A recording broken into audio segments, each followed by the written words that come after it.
Hello, everyone. Welcome back to another episode of the 1 Point Safety Show with myself, Scott Hartley, and my glorious co-host, Scouse Andy. How are you, buddy?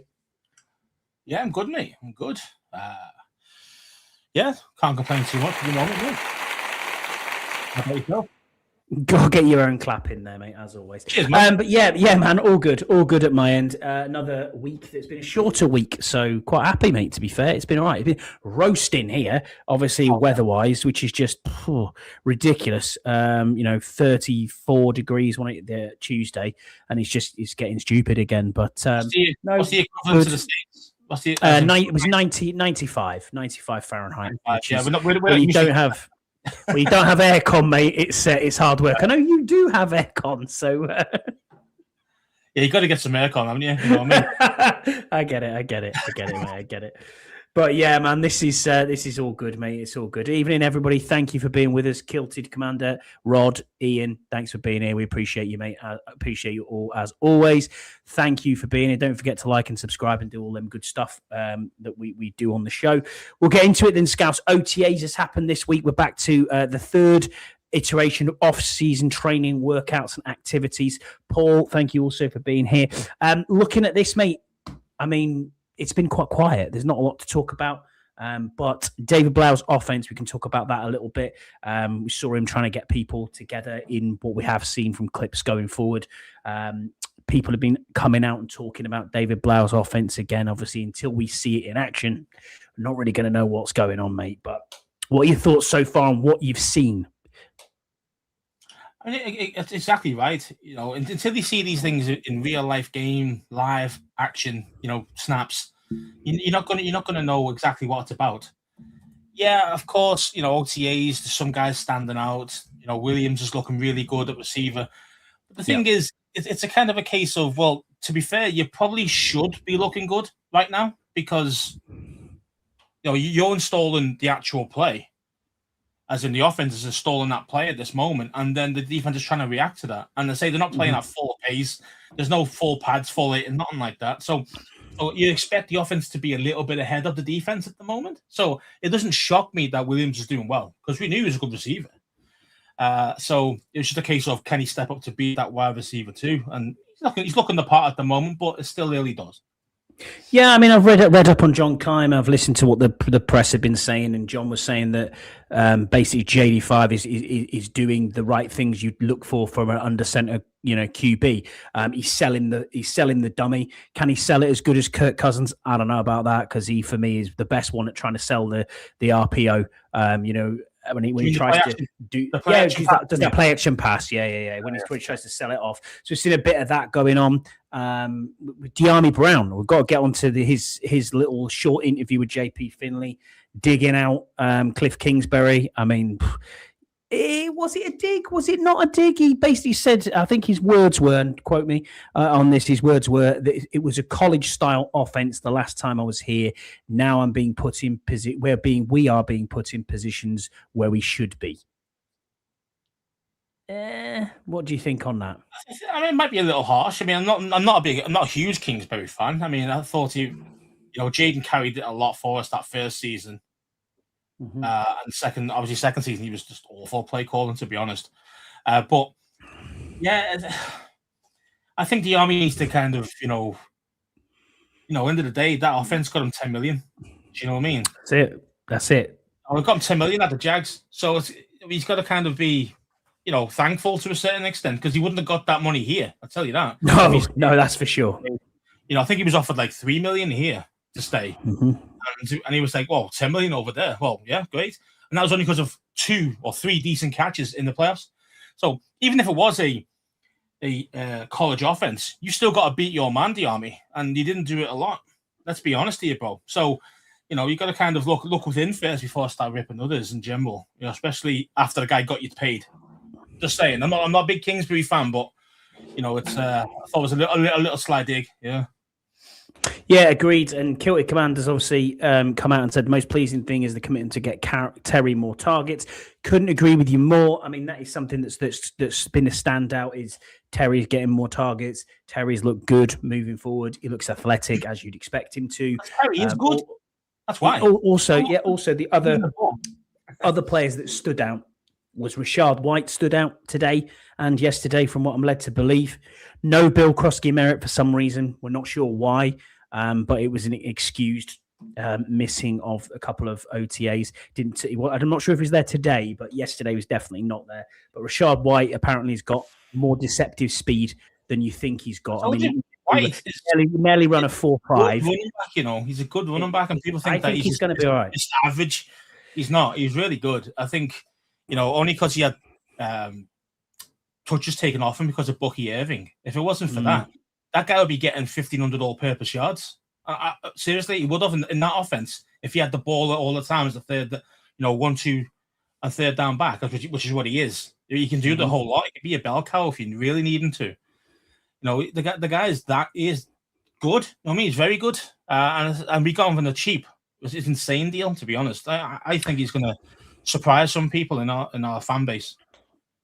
Agreed. Yeah, I agree with you as well. I mean, another one that stood out, Trey Burks, was a very good catch, as Rod says there. It was one of them where it was a very good catch, yes, but it was out of bounds. You know what I mean? It was out of bounds. No doubt about it. Van Jefferson kind of pushed him towards the sideline. If it was on an actual field, you'd have actually looked at that and said, good corner play from Jefferson. But it's out there. People are out there showing what they're about. So, Sinnott had a one-handed catch too. Brown, what's Ian say there? Brown's being nice. Hopefully stay on the team and give them their flowers. Yeah, I mean, I get that. I don't mind Diami Brown as a wide receiver 5, if not wide receiver 6. Do you know what I mean? I'm not saying he's going to be up there as a 3 or a 4, but I think you have to develop the ones that are already here. I mean, what are your feelings on that, Scouse? I mean, do you develop the ones who are going into year 2 and year 3 before you look at someone like Diami Brown, who let's be honest, we cast aside once already? Yeah, I think you've got to, what Diami is. Do you know what I mean? Like, you've seen him in the league. He's a vertical threat, but again, he's like a deep / vertical threat. But again, he's not scaring people. Do you know what I mean? So it's not like he can't produce. I mean, he can produce, you know what I mean? But it's just a case of he's not scaring anybody. And he doesn't really take the top off of defenses either, considering that he is quite quick. So it's kind of he's mid. You know what I mean? At the end of the day, he's a mid receiver. I'm not saying he's bad. He's not saying he's great either. And it's just kind of a case of I prefer to see what you've got with the up-and-coming talent. I mean, Diami Brown, I know he's not old, like really old, but he's been around the league a few years now, and everyone knows what he's about. Whereas when you know what someone's about, it's very rare that you can go, you know what, you're making a massive increase in that. It's normally that kind of 1 to year 2 or 2 to year 3. That's when you really stand out. And after that, they don't really take that real next leap. If you haven't done it after that 3rd year, they're not really doing it. So, especially a receiver. So it's kind of I mean, I'd rather see what we've got. I thought McCaffrey was looking good until he got hurt, even as receiver, not just kick return. So I'd rather see. I want to see a bit more of him this year. I want to see what he's about. I want to see if he's really got the nuances down a little bit more from wide receiver, knowing that this is only his 3rd year ever of playing receiver. So again, he's learning at the hardest level, man. And he's okay. He struggled a bit, but again, I saw progression with him, so that's why I'm happy to see a bit more of him. Who's the wide receiver? We got the youngster, Jalen Lane. Jalen Lane. Yeah, I mean, again, we know what he is. Really, he's the punt returner. I mean, and he's dangerous. You know what I mean? Like, he is genuinely dangerous at that. So that's going to be his main position. And once in a while, you might see him on as a wide receiver 5, something like that. You know, maybe just once in a while taking a deep threat. You know what I mean? Something like. You won't see him that often, really, on the field as a receiver, barring injuries, in my book. Yeah, agreed. And I agree again, Kilted Commander's got some good points. If Burks can stay healthy, is a huge upside. Yeah, I don't disagree with that. You're not a first-round pick for nothing. I mean, the thing with Diami, going back to your point on Diami Brown, the thing for me is we've seen this record before. You know, we've had 4 years of it. We know what he is about as an individual and as a person. You know what his level is. That's it. You know. And I'm hoping that yes, he does stay on, but his contract's so small that potentially he could be something that we let go. Absolutely. Deluxe has got a good point. Shout out to Deluxe and the 54th. Thanks to you for being here. Remember the positive reports 2 off seasons ago about Diami. Then Noah Brown was signed and leapfrogged Noah Brown on the depth chart. Brown got hurt and Diami performed. He performed in the playoffs, yes, well, but the not thing necessarily is, in a lot of these Diami Brown ones were again, but up the middle, down the seam. But like, you know what I mean? Where you wide receiver 3 is. Even when Brown was out, he wasn't really playing outside, really. He was a little bit, but wasn't doing a lot, really, out there. So, again, even when Noah Brown went down, Diami wasn't, oh, my God, this guy's awesome. We need to keep him keep paying big money, da-da-da-da-da. So, yeah, I mean, I say he's not awful. But, again, I think we can get – I think the youngsters have actually got higher upside than him. So yeah, don't disagree with you either. Again, Scouse. Paul put a good point in. Did you hear Javon Kinlaw's sweary interview? I didn't actually watch it, no, but I heard a few people talk about it. Yeah, it was quite funny. Basically, instead of using commas, he used the word shit. So he went she. We got Da she. We got Pitt. We got D Payne she. And he was like, oh, and everyone was shit. And then he said we had some bad mother effers. On defense, I was like, okay, I get where you're coming from. He seems quite happy. A little bit more nasty, definitely. A few of the guys. I think so too. Yeah, I think so too. I don't think you're going to see a soft underbelly of this team. I definitely don't see that going forward. Defensively wise, I haven't really heard a great deal about the defense. As you said, this OTAs are kind of installing the offensive side of the ball. Installing what people want you to do. There's still going to be obviously some defensive stuff going on as well. You're not really seeing a lot. You're not going to see them excel. You know what I mean? It's just how it is in training most of the time, to be honest. Defense always plays reactively. It has to. Offense leads, and you've got to kind of defend it. That's just what it is. So defense is always going to be slightly out of. It'll take a lot longer to get more sharp, should we say? I think you're right. I think I need to correct myself as well, and why you probably looked at me quite strange when I said, "Oh yeah, the Burks catch." It was Van Jefferson that shut him out. It wasn't Van Jefferson at all. It was Witherspoon. So I apologize. Yeah, I was like, I know, mate. Do you know when you're sitting there and you think, I've said that wrong? Okay. And it just suddenly hits you in your brain. All right. Sorry about that. But yeah, Kinlaw's presser was hilarious, Deluxe. You're absolutely right. He said, he said yeah, exactly. Earmuffs. You're not wrong.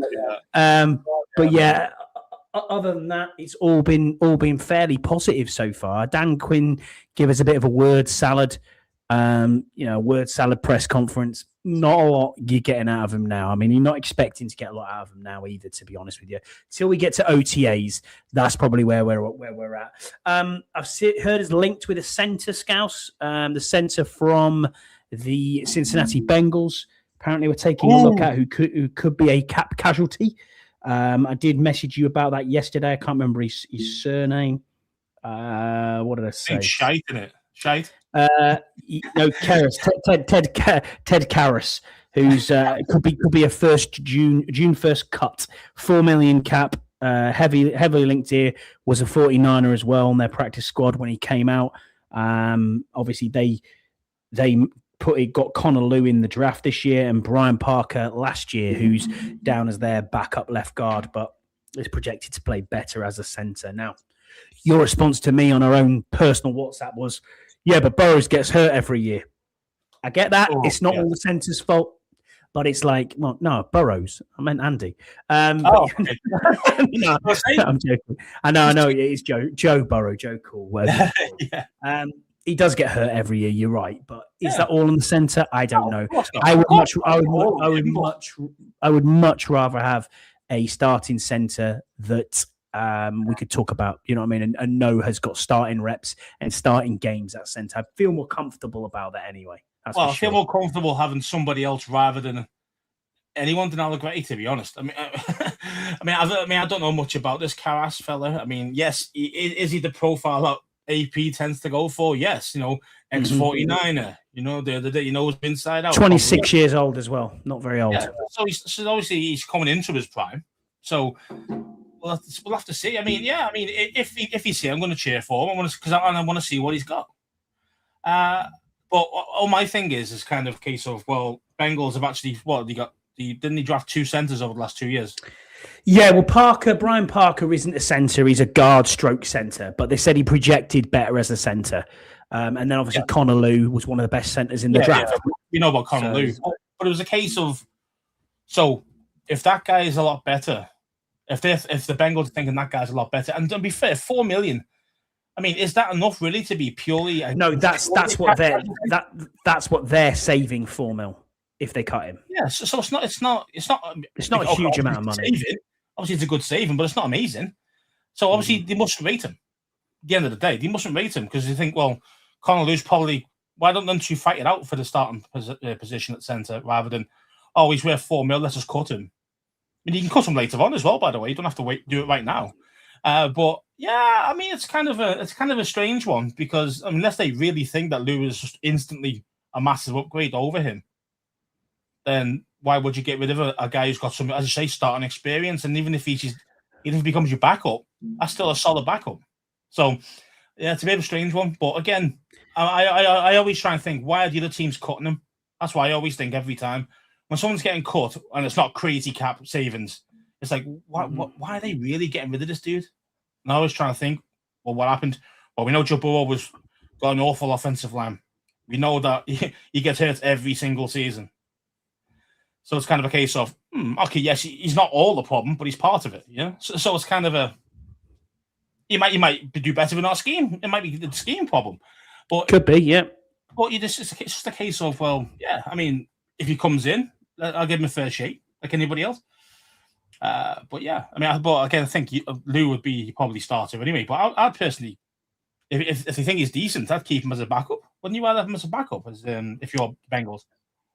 It depends on how they rate Parker as well. You know what I mean? I mean, people do this all the time. They make stuff, and you go, okay, I'm not too sure what they're going to do, but yeah, it's an interesting one. It's an interesting one because I look at it and go, I don't know what I would do. I'd like to take Ted Karras in a heartbeat, but it's difficult, isn't it? It is a difficult one. As you say, if the number's right, and you know, if he comes in and like really lights it up and looks real sharp, real good, and think, okay, he's going to be a starting centre for us. Mm-hmm. Okay, you know what I mean? I'm all for it. I'm looking for anybody as an upgrade over the current starter. Shall we leave it at that? I'm not going to say his name at the moment. I'm buying you a jersey. I'm buying you a jersey with it on. I don't want to get triggered too much. But yeah, I think it's one of them, and I say I'm just hoping that our what's his name? Matt Golbin. Yeah, Golbin. Yeah. He's going to be the guy that's going to be the starter for us anyway. So let's hope so. Kill with Commander, you're right on. That's what we're going to get into. Seamless transition. Thank you for telling that. Isn't in the chat? Brandon Ayuk looked about 3 happy meals away from being a centre. Talking about Brandon Ayuk, did you hear Jaden and Daniels' interview about Ayuk? Basically said his quotes were, "He is my boy. We talk football all the time, but I don't know where his head's at with regards to playing football." Oh, which makes me think, isn't it?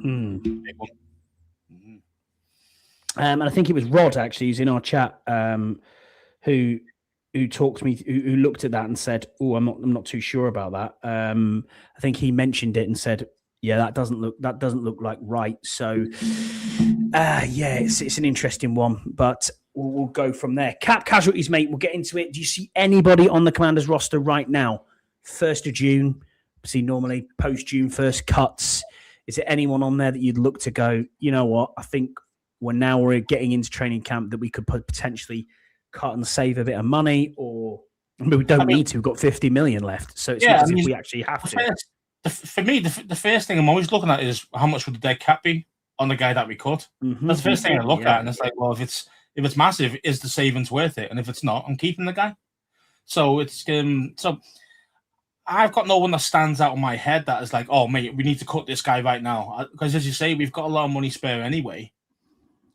I'm not worried about it at this moment. I mean, I know you could potentially, they're on pain and stuff like that. That's the only one I was thinking of. But again, I'd rather have him for the season. I say we've got the cash to afford to pay him for that big last year of his contract. So why not? And you know what Devon Payne's like in contract year? He is absolute balling. So So why not get that ball in that on Payne? You know what I mean? So let's see how it goes. That's why I'd rather keep him, because we've got the cash there. So why not?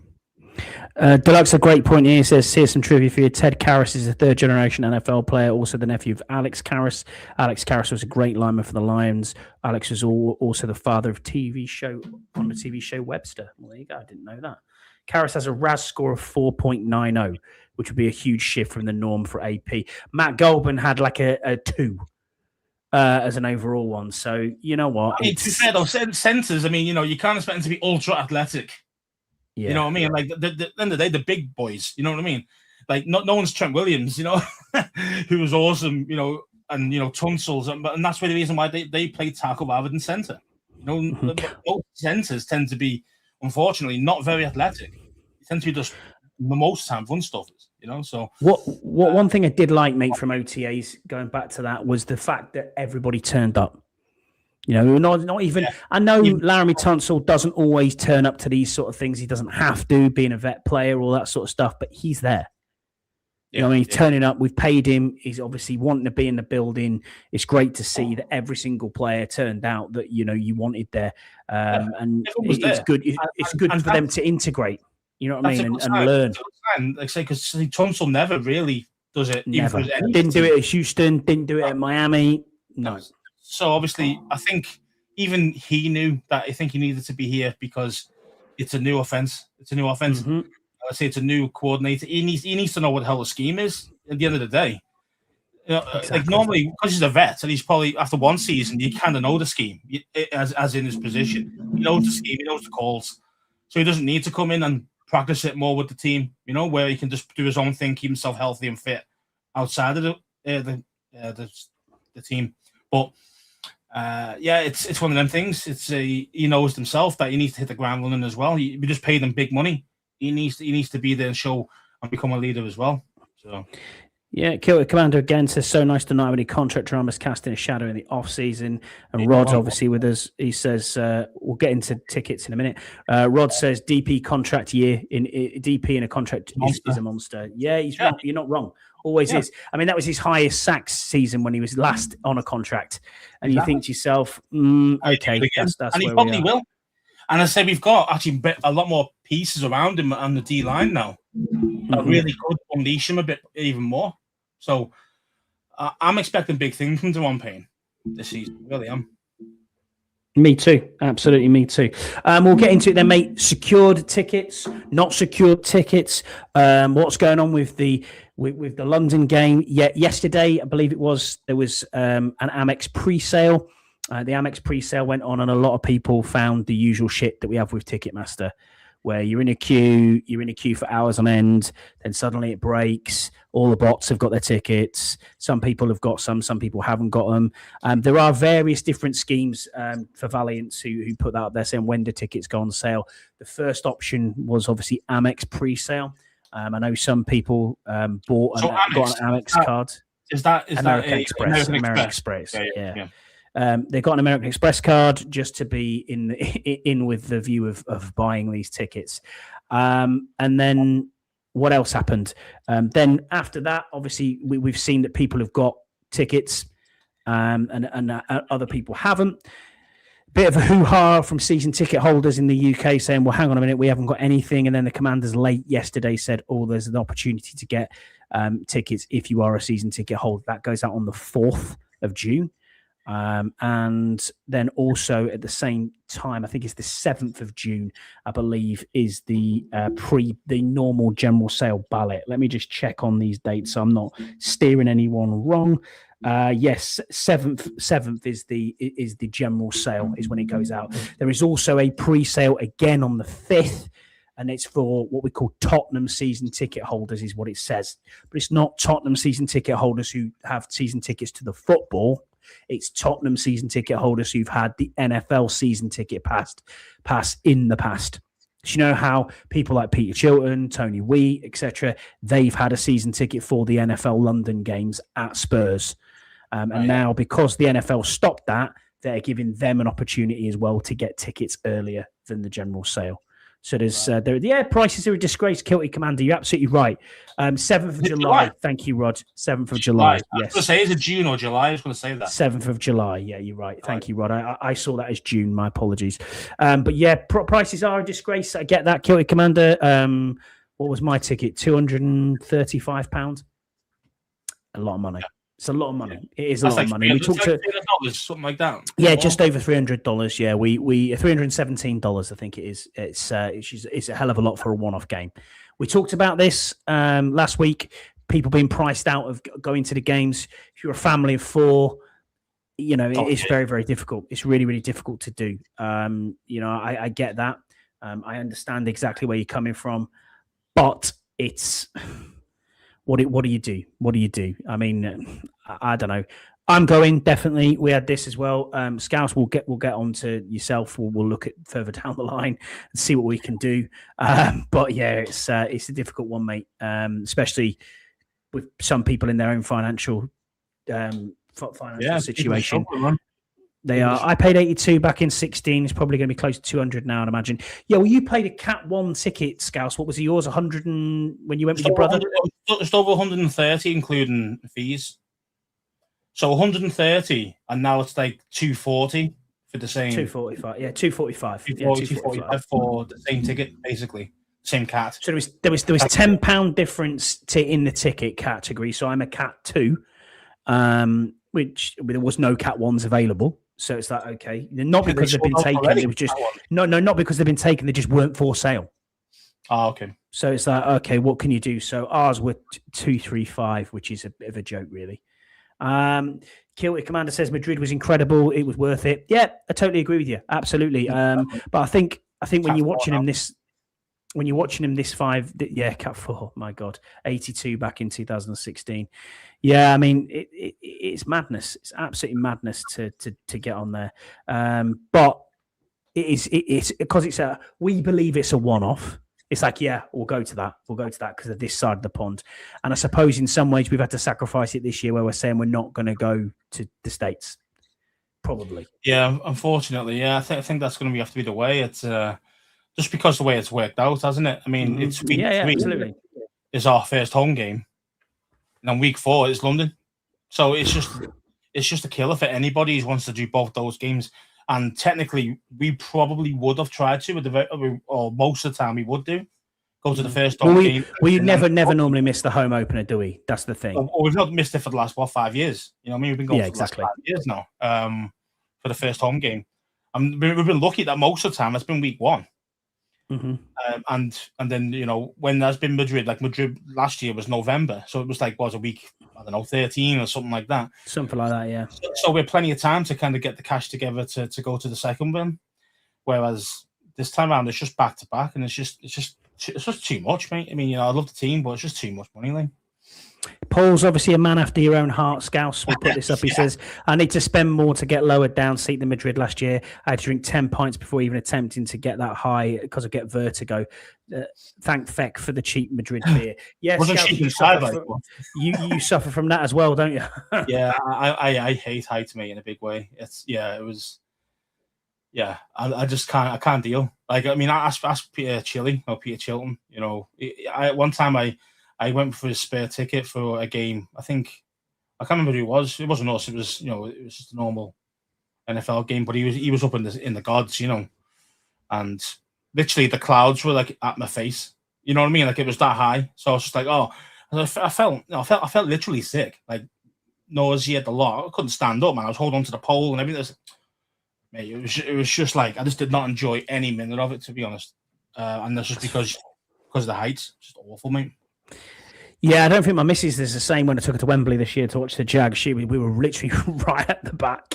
There's like 3 rows, and it was the back of the stand. On the top, right at the top? Yeah.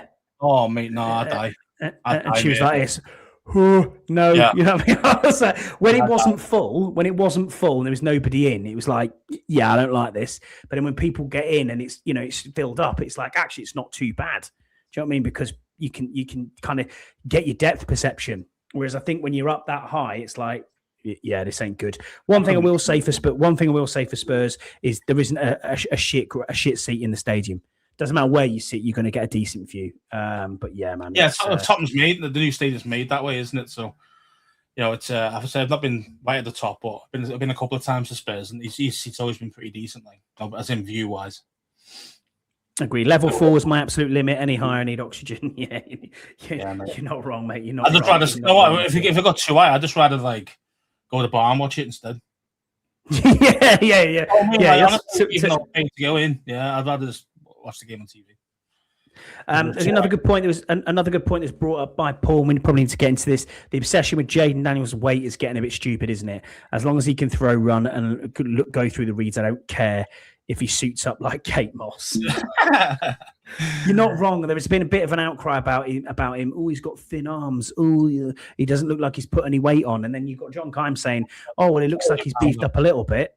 And it's like... I mean, John Kime said he's put 10 pounds of muscle on. 10 pounds, yeah. I mean, that's not easy. No, just pure muscle. I mean, I can put 10 pounds of fat on, dead easy, but 10 pounds. Oh, me too, mate. I look at a pie and put 10 pounds on, so don't worry about it. Yeah, man. And it's one of them. It's of course it's always going to be a problem with JD, just purely because he's the way he's built. We've always mentioned it. We mentioned it even before we drafted him. We mentioned it a few times. It's kind of this guy's got all the tools. He's a quality quarterback, but can he actually stay healthy? Can he take the hits game in, game out every week? And he hasn't been able to. Let's be honest. Even his first season, he played injured a lot with a broken rib that we didn't know about. He said he had a rib problem, and he had a broken rib, and he's trying to play through it. Which fair play, gutting it out. But the thing is, how easy playing with a fractured rib when you're slim like he is. You just get hit just wrong on that rib, puncture his lung. Do you know what I mean? Like, and then you're done for long time. So it's kind of I understand gutting it out, and you can just put some armor plates on or this or that, the other, whatever. But it's just like me. It's fair play to him to do that, and it shows that he wants to be there for his team. Last year, some of the injuries he was getting was crazy, wasn't it? I mean, look at the elbow one. I mean, it's just like, whoa, wait there a minute, like it's not good. Now again, he's been unlucky. But again, there's times where he's been, mate, like you need to stop. And I blame Cliff a lot for that as well, by the way. His play calling was shocking. And he kept on asking JD to do the quarterback run every time, and eventually he's going to get hurt. He's not built to take, 10, 15, 20 hits a game. He just isn't designed for that. Yeah, agreed. Completely agreed. Deluxe says, without... Sorry, go on, mate. No, mate, you go ahead. You go ahead. Finish your point. Sorry. Just to play with him, if you're looking at the Pats guy. Yeah, Drake May.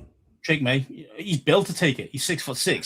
He's wide, or really wide. He can prototypical quarterback, isn't he? Yeah. He was the newer version of Andrew Luck. You know what I mean? Where I say this, he's took a lot of hits, but he's been able to handle it well, just like Josh Allen. Those type of quarterbacks are built for the NFL. They're built to actually take hits. Where most of the quarterbacks aren't. Joe Burrow isn't. He's slim guy. Great. Lamar Jackson, Patrick Mahomes. They're not that kind of. I mean, that's why I'm not going to put him in that bracket. I mean, yeah, definitely with Jackson, like you mentioned. These guys are slimmer. They can take a couple of hits, but repetitively over and over the season, they're going to get hurt quickly. And the idea behind them is kind of protect the merchandise at all costs. And unfortunately, the NFL's play calling seems to go away from that. I understand where you're coming from. It's competitiveness works against him sometimes. I don't want to see him taking blindside shots, trying to prevent pick sixes ever again. Agreed, mate. Running back to try and when the pick's been gone and you're running back against a linebacker who just throws you over and you land on your elbow. It's like, come on, bro. You've thrown it. Just let it go. But again, as you say, that's the competitiveness of every player in the NFL, mate, is competitive. You'd never be able to make it if you weren't. You know what I mean? Like you wouldn't be able to do it, even if you're so talented. Like you got to have that competitive streak to even be able to put the work in every day to get better, to make it to the NFL. So all these guys are competitive. No, I never doubt that from anyone really. Besides Albert Hinkle, he wasn't very competitive. but very true. But 99% of the NFL players are. So, it is hard sometimes to kind of rein in a quarterback who knows that I can beat that guy with my legs. I can get past him. I can beat that corner and take it 20 yards or take it all the way. But the thing is, he's got to be able to live and fight another down, another day. Correct. You know what I mean? And that's playing quarterback. That's reining yourself in as well at times. Because you being healthy for the next play or the next 10 plays, rather than trying to get a touchdown and hurt yourself, or even just trying to get a first down when you won third down. You know what I mean? And you still got the fourth down if you really wanted to go for it, but you went for it on the third, and you get yourself hurt. Then night out the team. That causes a bigger problem than missing that first down. To see what I mean? Or missing that touchdown. That's the problem, and that's why you've got it's hard, but you've got to as a quarterback, as Jaden's got to do, he's got to rein himself a little bit as well. Of course, use his legs, of course, but it's got to be it's only got to be off schedule play. Do you know what I mean? When the play's broken down, that's the only time he should be using his legs. He shouldn't be getting any running back QB sneaks or anything like that, or design run plays for him. No, that's what your running backs are for. They're there to take the hits. JD's not there to take the hits, all right? So he's not Josh Allen, yeah? He isn't these big guys. Don't do that, Blau. Whatever you do, just don't do that to him, and we'll be fine. Yeah, Luvu nearly decapitated Goff in that exact situation. True. And then Rod says the consensus is that JD's been working with Blau for 3 months under center schemes, and he has it down pat. Yeah, I heard that too. The best ability is availability. Absolutely. Man. And also not just availability, but availability actually as in to actually be able to produce. Because correct. Some guys play 50%. No, because they're hurt. They play at 50%. Well, it's 50% of JD better than Mariota at 100% or 95%. No, he's not. Don't know. But the problem is that, it's like, oh, now Mariota's got to come in again, or now whoever our third stringer's got to come in because this guy's now. See what I mean? It's like Cali Manis. and there's massive levels, isn't there? Everyone's got. Everyone's got a good quarterback. You've got the top guy, and then the second guy is always a big level below. Mariota's closer than most, but still. He's still a big level below JD at his best. So it's kind of, you've got to be able to be available, but be able to produce, make the read, deliver that throw. You know what I mean? And playing like JD played last year after time, he still put some decent stats, to be fair. But you can see he couldn't do half the things he could do before. Because so what's the point in being on the field if you can't actually do the things that you're supposed to be able to do? So, see what I mean? So that's why I'm always like, it's all well and good putting a 50% injured player on there. But unless it's like the Super Bowl, why are you doing that? Do you know what I mean? Why are you even trying it? Why are you even trying to attempt it? It's not worth it. So I think Chig is going to have a monster year if Jaden's and finally find rhythm. Agreed. Stevens was 6 from 6 and outdistanced Moody today. Ooh. That's the Utah kicker, isn't it? And he is on the roster already. We have 2 kickers currently on the roster. So there is no reason for him not to obviously be here, whether it be practice squad or whether it be on the actual first team as well. And I actually think we might keep 2. Not keep 2 kickers as in on the 53, but if he makes it through to practice squad, I think that could be a practice squad place. Some would say that's stupid. I would say it's not stupid. I would say still keep it and pay Moody if it's going to be the case and he's going to be a practice squad kicker because we're going to need him at some point. You know what I mean? Something might go wrong. Unfortunately, this is how it is. We haven't been lucky enough to fall on a Brandon Aubrey or to fall on one of these stud kickers from like the XFL or whatever it was. It's kind of, we've never been lucky enough to do that. I'm hoping this guy is legit because he's looked good so far. 6 from 6. I'm all for that. I'm all for it no matter what distance it was. You make your kicks no matter what distance they are. You're golden, mate. You know what I mean? And I can just, And you can take It was Iowa, not Utah. Thank you for correcting me on there. I knew it was something like that, dude. In case you didn't know, Killer Commander, I'm not a massive college football guy. I obviously look a lot of the time, probably I'd say 2 months out from the draft to understand who the prospects are, where they're coming from. But I don't regularly watch college football. Don't have a team. Don't have a dog in the race. Obviously, being from this side of the pond, no alma mater. So what's the point? You know what I mean? For me, I'm just like, nah. And it gets Doesn't bother me at all. Kilter Commander's a big college fan. Then you think Must be a big college football guy. He might not be. We don't know, but it's a it little looks hard that way. in the UK, but being that he's probably Scottish. So that's a good point. Drop it in the chat if you follow college football and who your team is. Be interesting to see who is. Scouse, you're affiliated to the Florida Gators, obviously only because you worked there and watched them. So I get that, but one season, but yeah. It is what it is. So that's your team, though, isn't it? It is, yeah. I do look out for the scores and stuff, and I do look out for some of the players and stuff like that. I mean, I'm not like obviously heavily into the Gators as I am Washington, but yeah, it's a little harder for us to get unless they're on the main game, the main primetime games. You don't really get to see it over here. Even using like dodgy sticks and whatever, it's still difficult to find that game if it's not playing against a big team. You know what I mean? So. But that's why I knew Richardson would be a bust. I told you that straight away. Yeah. Everyone's like, "Oh, Richardson, what an athletic freak, what a workout warrior." Yeah, great. Look what he's at now. We back up to Danny Jones. You see what I mean? Like I told you. And there's loads of these guys, man. There's loads. Paul says, when are you guys bringing out the new OPSS hat with a spear on it? I mean, take my money now, dude. We've got some concepts working. Genuinely, we have. We've already thought about it. It's not something that there. Rod will also tell you because he's constantly messaging me all the time, saying, "Oh, when are you getting a cap?" Good old Rod, I love him. I mean, I've got something special for you, just personally that I've gone to the. It's a pink one with a spear, but it's not a spear. It's something else. No, in all seriousness, I've got a specialized one for Rod coming, and he knows pretty much. Yeah, because he's one of them. He's an OG. He's been with us for a long time. But Paul, we will keep you updated on that. We're just waiting on designers, hoodies as well. All right, yeah. If you want to drop the money, that's fine. Scouse has got to get to the game somehow. So let's do it.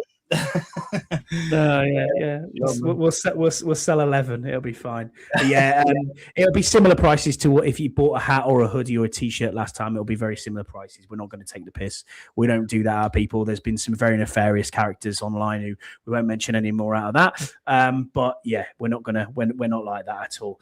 Kyoto Commander says Oklahoma State are just as random as being Commanders fan from Glasgow. Yeah, man, I get you. I understand exactly where you're coming from. It is one of them. Got a few fans from Glasgow or close to Glasgow. Loads or close to Glasgow. Cam, we've got Rod's up there. Rod, I don't exactly know where you are. Cam's in Falkirk. Rod, you're up that way. Obviously, Kyoto Commander, you're in Glasgow. Can't remember the other lad's name on X. Craig's. Does he live in Hamilton, Craig? I think he's not far from Glasgow as well. And then obviously we've got David, who's Glasgow Skins as well. He's up there as well. So there's loads. It's interesting. You should all get together and have a beer. That's what you need to do. A watch along party, and we'll get somewhere down the line with that. Also, just to keep everyone in the loop, we mentioned it last week. We're waiting on sign off from a few things with the team, just to keep you updated with what Burrows is happening. We will be dropping where we can have a few beers. And where things can be happening in and around town on the Friday and the Saturday night. There's quite a lot of work gone into it from Andy Burrows, and fair play to him. He's done a lot of work behind the scenes.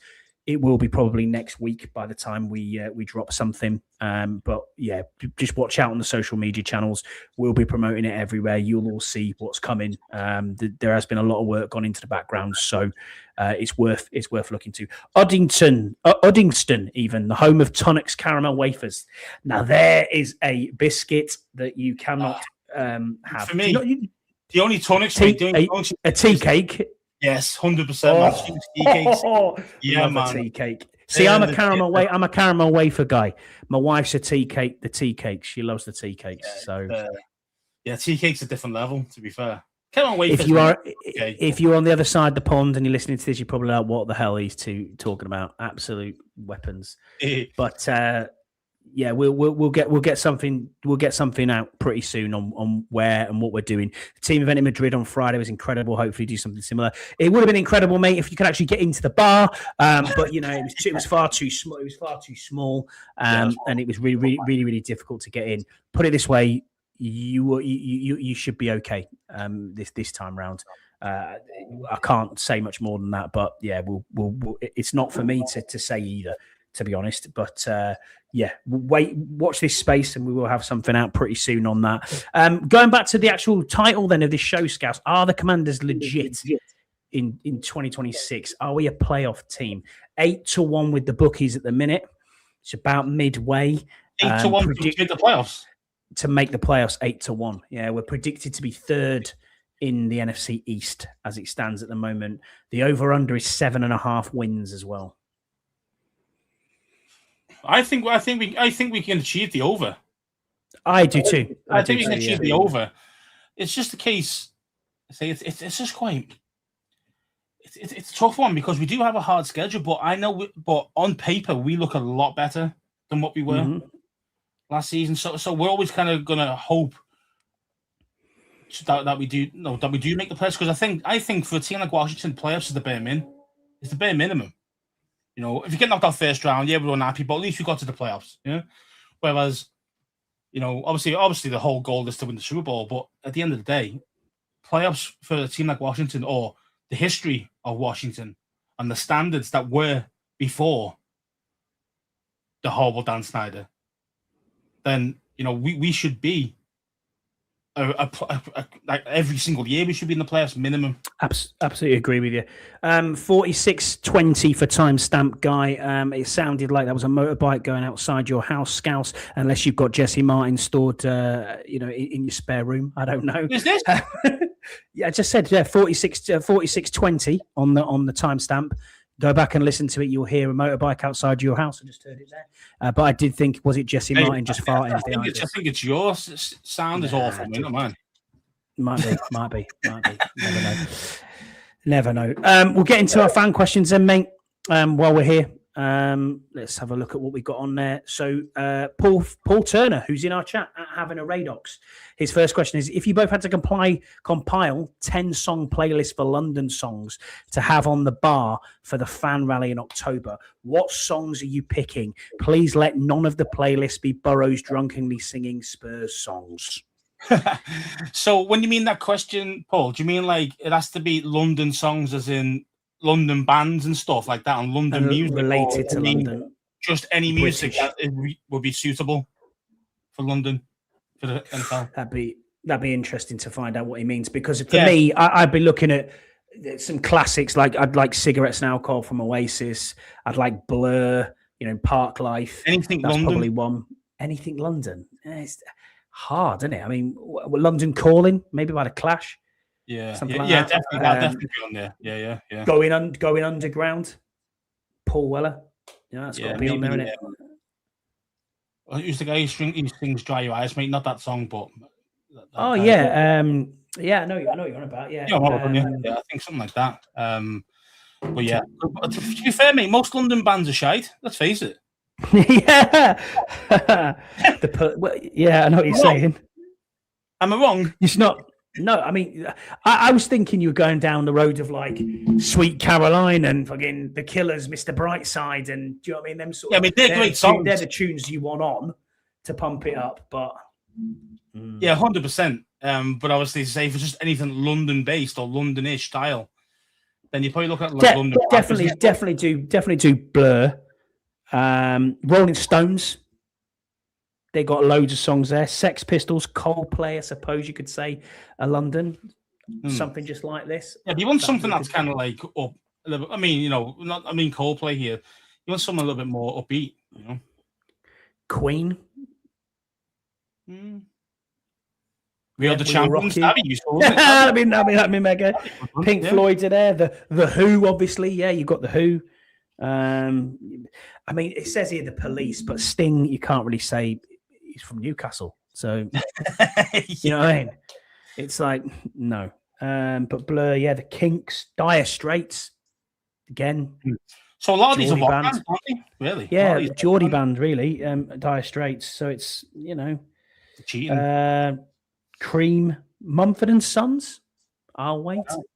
Not the best. Trying to look here. Madness, Not the best. What great call. Bit of madness. Yeah, that's good. Our House, decent tune. Yeah. Definitely see some of that. I think you'll definitely hear that. Prodigy, yeah, go on, get it on. Big Keith, go on, son. R.I.P. But what else? What else is there? Evening, Jesse. Thanks for being with us. Other, I can't think of any other ones really, to be honest with you. But yeah, just as long as we don't leave Burrows in charge of the playlist, we'll be fine. Happy with that. Our next question, mate. Karaoke. And there's no karaoke. Yeah, exactly. No karaoke will be all right, yeah. Our next question from Arch Deluxe, who's in our chat again tonight, says, question for the pod. If you were writing the script for Washington's upcoming season, what movie would be the inspiration? As long as it's not gone in 60 seconds, I'm happy. Yeah. I'm going to say Rocky. Oh, you're bringing Philadelphia into this. No, fuck Philadelphia. I'm talking about that's where he's from. Yeah, I understand I understand he's based in Philly. But what I mean is kind of a case of, take that story from the Rocky film and put it into Washington. The underdog, no one thinks they're going to do much, and then he becomes champ. You know what I mean? Like, that's the kind of shit I want to see. So that's what I'm going to try and base mine on. I don't know. I have no idea. Always, that's a good shout as well. Always look on the bright side of life by Monty Python. Yeah, maybe. Return of the Jedi. Yeah, good shout, Paul. I like that. That's very good as well. Very good, very good. I like that. The Jedi 5. That's an interesting one. What would I have it as? I don't know. All right. I'm getting ripped now. I'm getting ripped now in the chat as well. Hello. Shout out to our resident Jacksonville Jaguars fan. Karen Hartley, who says, all right, knob cheese. Yeah, nice. Thanks for being here. Appreciate you being here. Yeah. But yeah, I can't think of any films. What film would you like it to be? I don't know. Yeah, not Gone in 60 Seconds or Schindler's List. You know what I mean? I'm quite happy. I don't want a sad ending to one. Yeah, true. The ones that Jesse watches on his playlist, probably don't want any of them either, but I'm not too sure. Rod also put a question. It's a bit of a rant, actually, to be fair, but shout out to Rod. We'll give you his Rod segment. He said it's great. It's great to get something happening at last and full attendance at OTAs. It was good to see. Surprised to see Laramie Tunsil. I thought I'd answer JD by asking JD's question to Ben Standig on Ayuk was interesting when he said. He's my bro, but it's only a personal relationship, and he doesn't know what his football future is. We've talked about that already. And then he basically said he's looking forward to seeing Williams, Luke, and Jalen Lane. On being a playoff team, I think we have the coaches, the roster, and personnel to make the playoffs. However, as we've seen in last year's NFC, it was really competitive to the point where even though the Bucs won their division at 9-8, that was not good enough to make the playoffs. And that was not good enough to make the playoffs. NFC East has potentially where we all take games from each other. We could have 3 NFC East teams in the playoffs. What are your thoughts on that? Potentially having 3 playoff teams from the NFC East, Scouse?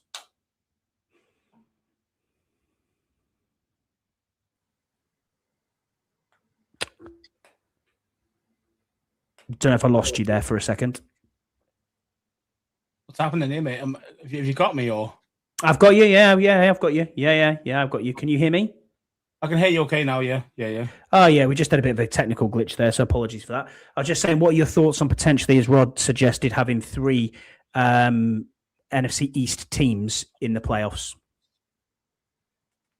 Yeah, I think there's definitely a high chance of getting at least 3 of them in there. I definitely think that. We could be what the NFC West was. Ooh. Interesting. Yeah, I agree with that. It'll be interesting to see what's going on there. And that was that was really our final question. Anything else that you want to bring up, Scouse? Because it's getting to the point in the season now where there is not a lot to talk about. We'll try and keep the mic rolling for you guys. We'll do what we can to keep it going through the off season because we appreciate everybody who's in the chat and is always here putting questions into us and all the rest of it. If anyone wants any tips and they're coming from across the US, speak to Andy Burrows, who can look for places to stay, what areas are good, what areas are bad in London. Obviously, I don't know that. Don't take my advice of looking at booking.com. Jesse will tell you otherwise. Put him in a slum somewhere in like the back streets of London. But yeah, man, it's To be one fair, of them where we're most just just going to. that, so I don't know. But there we go. Yeah, but apart from that, there's not a lot else going on. We'll try and keep it rolling. If there's any updates, any signings, anything like that, we'll be straight out on the airwaves. And thank you everybody for being here. Don't forget to like, subscribe, and do all that good stuff. And I suppose we'll see you next time. Bye.